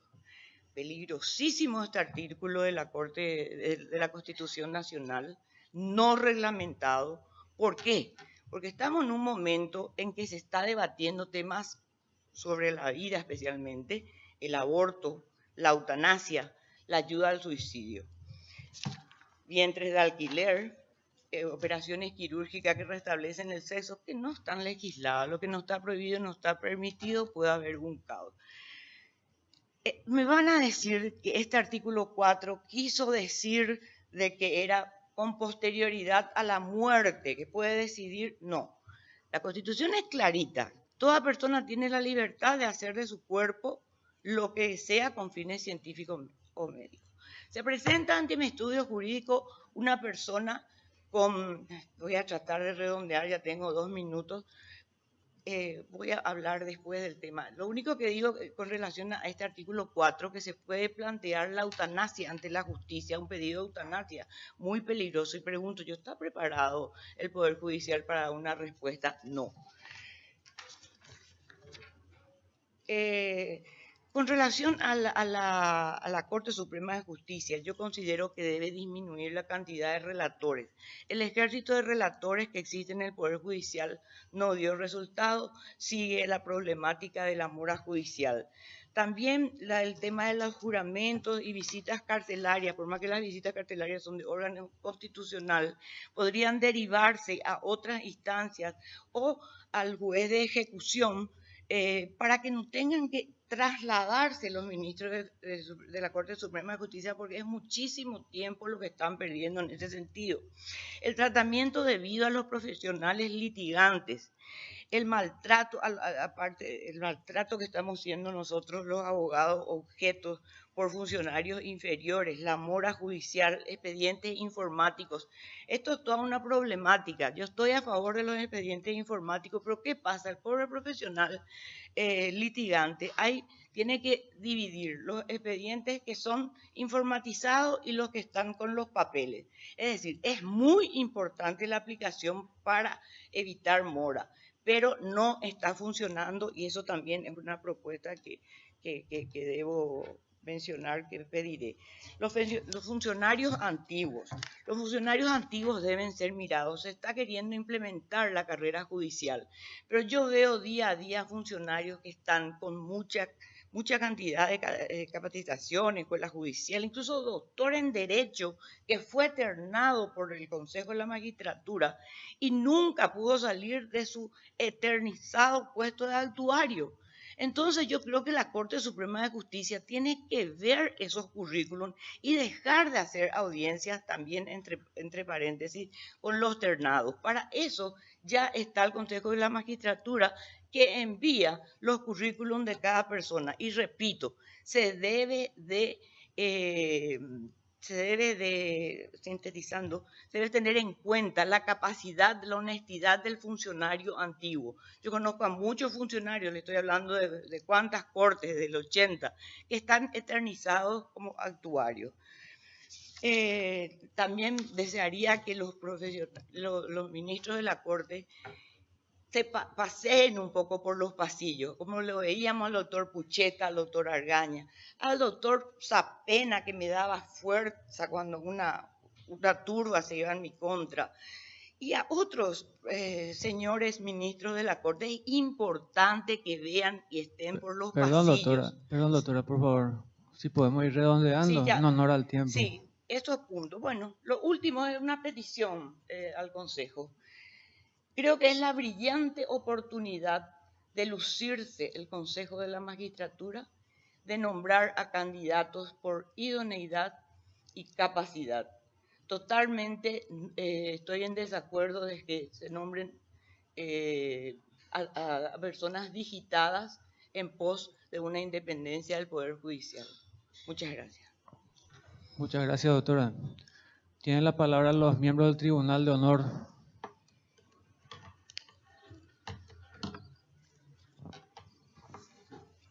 Tenemos, doctora, consultas de auditorio. Voy a leerle. Preguntas del auditorio. Sí. ¿Cuál es su opinión personal sobre la despenalización del aborto? Mi opinión personal sobre la despenalización del aborto es que no estoy de acuerdo. Soy pro vida. Estuve estudiando profundamente como docente técnica de la Facultad de Derecho de la Universidad Nacional el anteproyecto y todo lo que ocurrió en la Argentina, ¿verdad? Y no estoy de acuerdo, soy pro vida. Gracias, doctora. Segunda pregunta de auditorio. ¿Qué opina sobre la legalización del matrimonio igualitario? De iguales, mismo sexo. Bueno, mi opinión no sirve para nada, porque acá yo estoy para hablar, para concursar para un puesto a ministro de Corte Suprema de Justicia. Lo único que puedo decir es que está prohibido. Se tendría que modificar la Constitución Nacional o pedir un referéndum para cambiar al respecto. Estoy con la sociedad de hecho que ellos forman, ¿verdad? Fui abogada inclusive en un caso de que se requirió la herencia, pero es como sociedad de hechos. No estoy contra la unión, sí, la parte legal es la que no me convence. Gracias, doctora. Son consultas de auditorio, doctora, de la gente que está presente. También muchas gracias. Pueden enviar por mail, ¿verdad? La siguiente consulta de auditorio. ¿Qué opina de la ley de paridad? ¿Cree que debe haber paridad en la Corte Suprema? ¿Por qué? Yo considero que la ley de paridad no hace falta. Nosotras estamos ganando espacios, las mujeres. Y doy como ejemplo a la presidenta de de Croacia. Una mujer que no necesitó ley de paridad para llegar a donde llegó y todo lo que hizo es un ejemplo. Gracias a Dios soy rubia, en algo por lo menos le asemejo a ella. Gran mujer, y llegó al lugar por sus méritos, sin necesidad de paridad. Esto es lógico, yo como mujer le estoy comentando que cuando ustedes eran bebés, cuando yo paseaba por la Corte Suprema de Justicia en la calle Chile, bueno, no había mujeres en el tribunal y temblaba todo. Nosotros sufrimos mucho y la doctora Amparo sabe de acosos sexuales de las jovencitas, eran mamita cuña y linda. Y sin embargo seguimos y logramos. Yo creo que eso es, yo hoy veo a grandes magistradas y a una fiscal general del Estado brillante y estoy orgullosa de haber sido una de las primeras que pateando estuvo por el tribunal. Muchas gracias, doctora. La segunda consulta de auditorio. ¿Cómo pretende combatir la corrupción generalizada y nepotismo que encabezan los propios ministros de las Cortes? Bueno, esa es una pregunta demasiado difícil de responder porque creo que todos, tanto jóvenes como mayores, conocen que cualquier cosa pueden decir de mi persona menos tocar mi honradez. La transparencia de los ministros me preguntó de todos los jueces.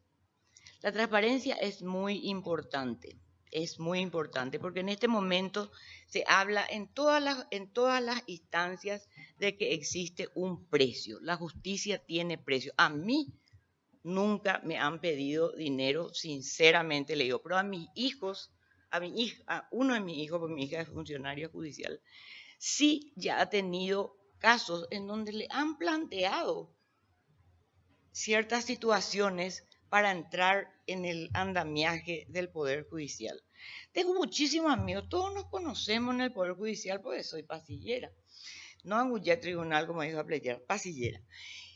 Y te cuentan los mismos honestos camaristas, por ejemplo, de que es un sistema de corrupción el que existe, no solamente de parte de la justicia, de los justiciables, de los que hacen justicia, sino también de parte de los profesionales abogados. Y eso se debe erradicar. La Corte tiene que tener un control. Por ejemplo, este tema de los estudios jurídicos, que son los únicos que tienen casos importantes. Tienen que llamar la atención a la Corte Suprema de Justicia este tipo de casos. También hay abogados que se lucran con mucho dinero dilatando los procesos, presentando recursos de casación como tercera instancia, presentando inconstitucionalidades infundadas. Estos profesionales abogados también tienen que ser sancionados. Bueno, yo puedo hablar por mí, no puedo hablar por los demás. Repito, yo doy de mí, si estoy en la Corte, toda la honradez que siempre me identifico como persona. Muchas gracias, doctora. La siguiente consulta de auditorio. ¿Cómo pretende combatir la alta morosidad que empieza en la misma Corte y en el ámbito jurisdiccional de la justicia? Bueno, ya me referí a eso. Últimamente realmente hasta se cajonean los expedientes judiciales. Últimamente hay jueces, hay magistrados, y no solamente ministros de corte, porque no es como antes que podíamos conversar con los ministros de corte. Yo sé que el informe Inboche hace mucho fue eliminado, pero había casos que el auxiliar de la justicia tenía que conversar con un ministro de la corte. Ahora es muy difícil. Parece ser que ellos son una casta fría y eso está mal. La morosidad que existe, yo conozco a un ministro de corte que tiene un montón, más de centenas de expedientes que no está juzgando. Una persona honrada, una persona capaz, pero una persona lenta. La justicia que llega tarde no es justicia. El tema de descajonear los expedientes. Me voy a solicitar audiencia con un camarista. No tiene la más pálida idea de qué se trata el expediente. Le llama al secretario, el secretario le tiene que enseñar al relator ¿Dónde está la inmediatez del que debe hacer justicia con los expedientes judiciales? Yo recuerdo que antes se conversaba con el doctor Correa, el doctor Pucinerio O'Donnell, conversábamos sobre casos que se presentaban en la época que no había copiar, pegar, pero actualmente no es así. Los expedientes, para cobrar honorario, yo tengo un expediente de la edad de mi hija, 28 años, que no puedo cobrar. No le culpo solamente al sistema judicial. También nosotros los abogados, los llamados chicaneros, te presentan cualquier cosa para que no progresen ciertos expedientes. Tuve un caso con la Corte actual que 14 años duró para que la Corte Suprema de Justicia me dé la razón en un caso de una profesional de la salud y aperciba a los jueces de las dos instancias inferiores por haber fallado con relación a un hecho ilícito que no se había denunciado. Imagínense, es muy difícil que una sola persona, yo creo que en el conglomerado se tiene que hacer, estudiar este tema y, como dije, derogar actividades administrativas de la Corte a otros estamentos de la misma. Muchas gracias, doctora. La siguiente consulta de auditorio. Si tiene conocimiento y si considera que debe mantenerse la dependencia de facilitadores judiciales, teniendo en cuenta que para la percepción ciudadana es un antro de planillerismo y ubicación de operadores políticos que desangra institucionalmente las arcas del Poder Judicial. Sí, eso fue publicado hace poco, pero no tenemos certeza, ¿verdad?, de que haya así. Bueno, esto está creado, es un departamento que existe y lo que debería hacer nuevamente, digo yo, la Corte Suprema de Justicia ante un departamento creado es el control que ha perdido en este momento la Corte Suprema de Justicia sobre los órganos inferiores. Control. Muchas gracias, doctora. También tenemos vía Secretaría publicaciones, doctora, que hacen referencia a su persona. Ya se le corrió traslado de las mismas. Hilda de Fátima Bustaler, abogada. La abogada había denunciado a su hija ante la agente Mónica Fernández por agresión, que luego la retiró. Y al retornar a su residencia comentó a medios radiales que la hija, acompañada del novio de nombre Francisco González, le suministraron una mezcla de medicamento con droga, simulando un té, y luego la encerraron pensando que iba a morir.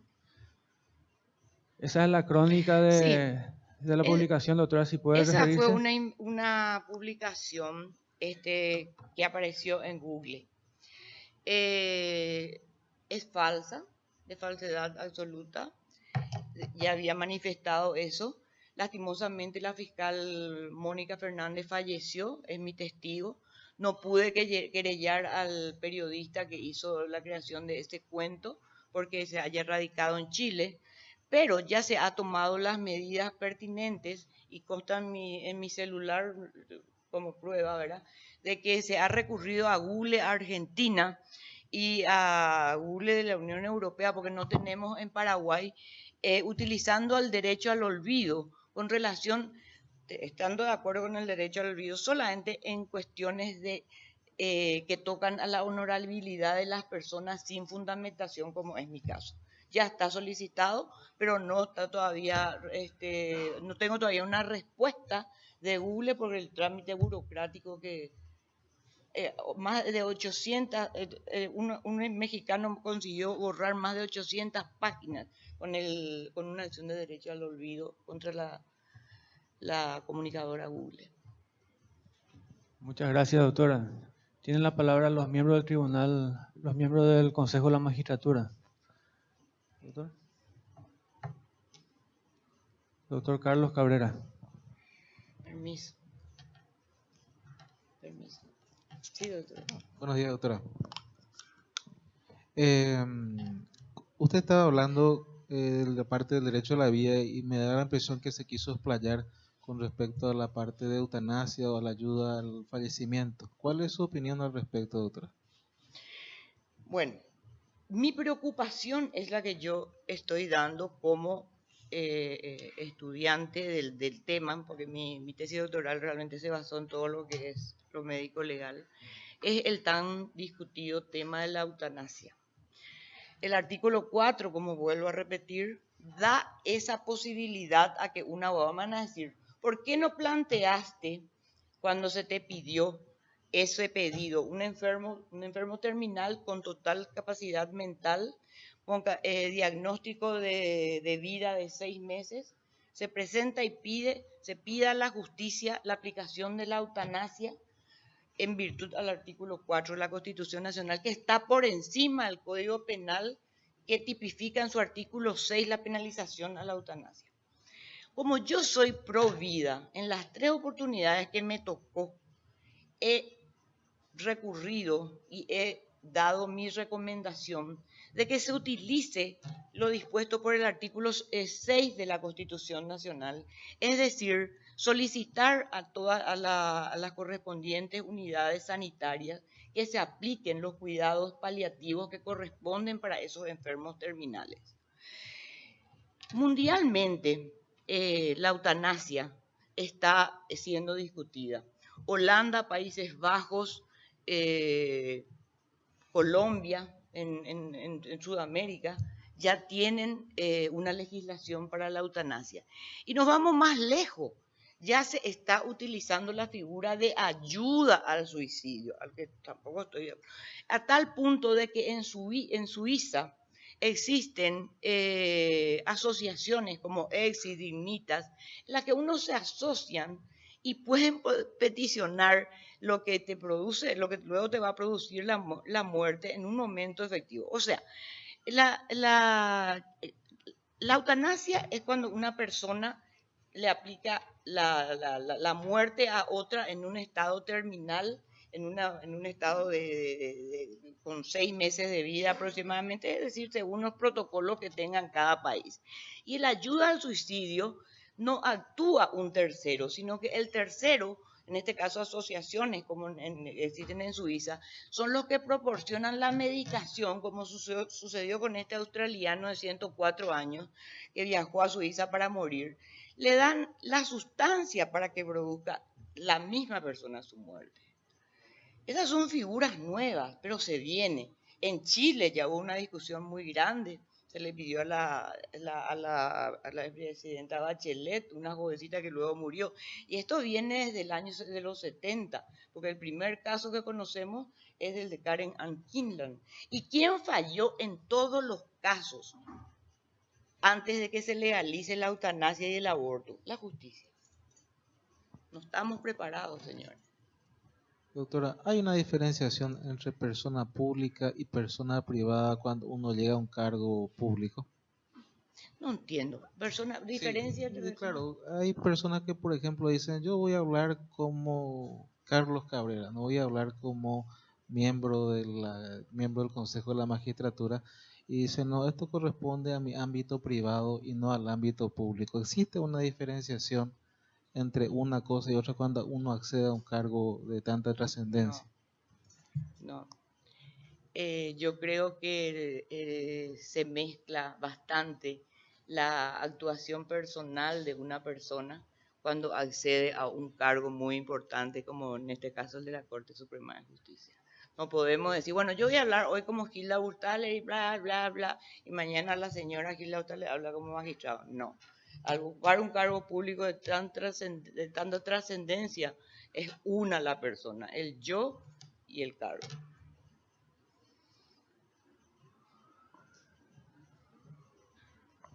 Muchas gracias, doctora. Tiene la palabra el doctor Cristian Kriskovich. Buen día, doctora. ¿Cómo está?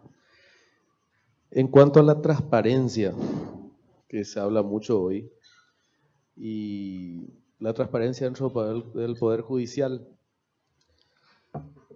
pareciera, bueno, toda esta corriente de transparencia partió de resoluciones de la Corte Suprema de Justicia en casos específicos, y el reclamo ciudadano y de distintos orígenes es que la Corte, sin embargo, no se abre a los procesos de transparencia que ella misma abrió. ¿Qué decisiones tomarías como ministra de Corte a favor de la transparencia en el sistema judicial? Bueno, la transparencia en el sistema judicial es una y la transparencia en la Corte Suprema de Justicia es otra, porque la transparencia en el sistema de justicia se daría con la oralidad, la implementación de los expedientes judiciales. Ahora, ¿qué haría para que haya una transparencia en la Corte Suprema de Justicia? Es muy difícil. Puedo hablar de mí, así, ahí sí puedo hablar de lo que yo soy, porque hoy todavía no formo parte de ese colegiado. Pero el día que esté en ese colegiado, lo único que puedo prometer es mi conducta porque no puedo hablar de la conducta de los demás. Yo creo que con la conversación y con estos nuevos tiempos, con toda esta desvalorización de la justicia, de la cual nos atañe a todos los abogados, no solamente a los que integran el Poder Judicial, yo creo que hay hombres nuevos con ganas de hacer bien las cosas. Una de esas soy yo.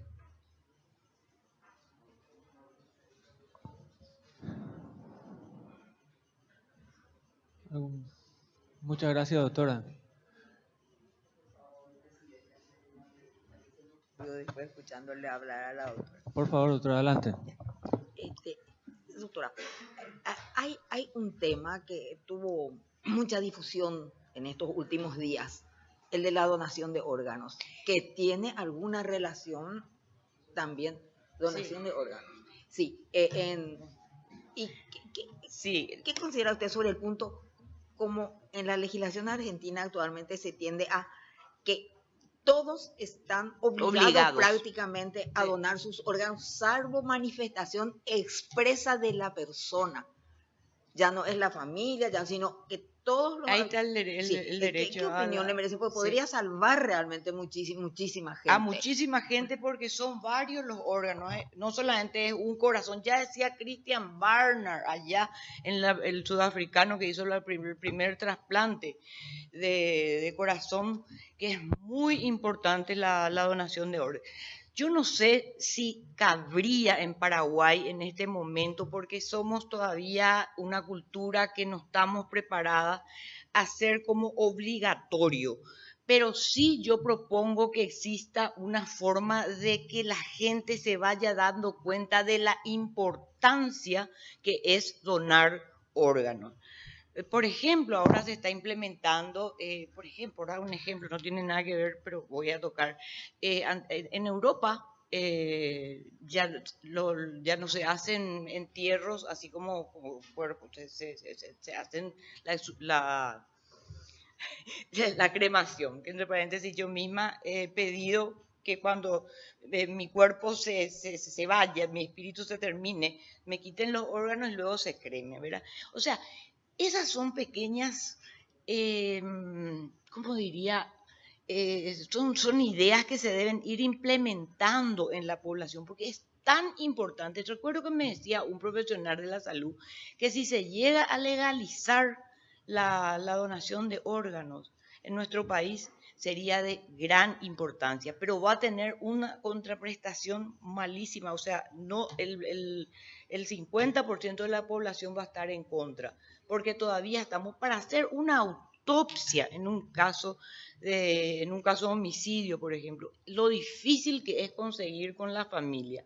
Imagínense ustedes el tema de la donación de órganos, pero cuán importante es donar un órgano, porque una persona que fallece deja, repito, varios: riñón, corazón, córnea, casi todos los órganos, pues sí. Debe haber una conciencia. Yo,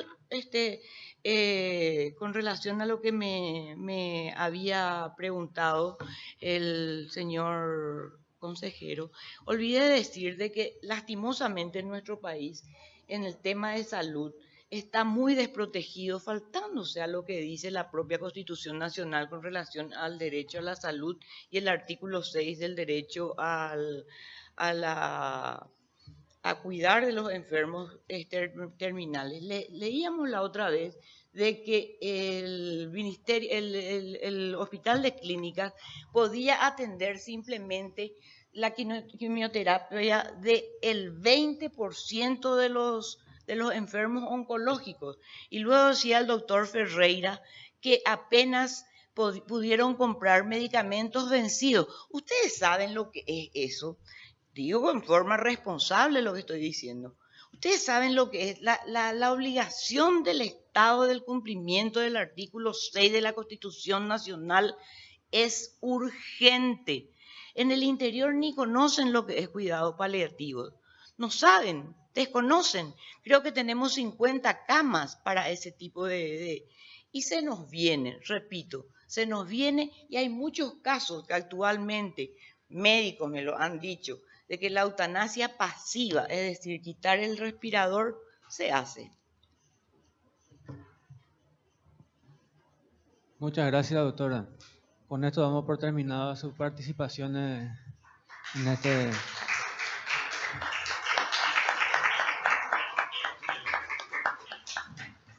Damos por terminada la sesión de audiencias públicas del día de la fecha. Agradecemos a los miembros del Consejo de la Magistratura, miembros del Tribunal de Honor, organizaciones civiles presentes, Colegio de Abogados del Paraguay. Agradecemos la presencia del senador José Ledesma.